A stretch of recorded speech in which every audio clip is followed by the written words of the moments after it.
विदाई के बढ़ावा बतारू हो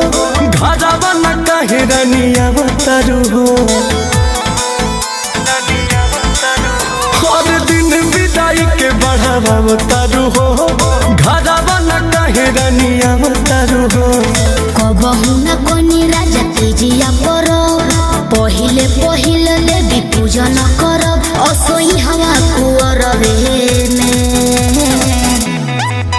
जोड़े कलसा धरे के बाबेचार पिया जी हमार आजा नई हरवे में जोड़े कलसा धरे के बाबेचार पिया जी हमार आजा नई हरवे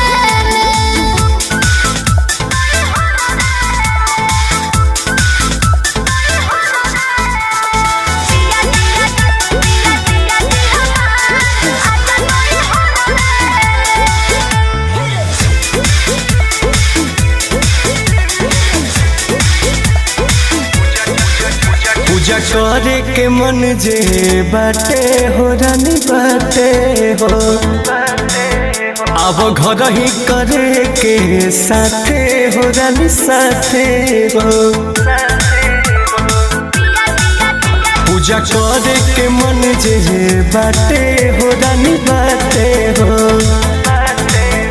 अब घर ही करे के साथे हो रानी साथे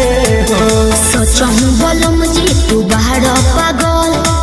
हवा में कहबा लागल पड़ी गइल झगड़ रे में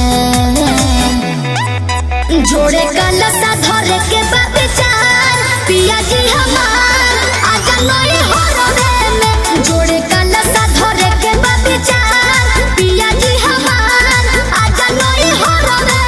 में पिया जी हमार नई हरवे पिया जी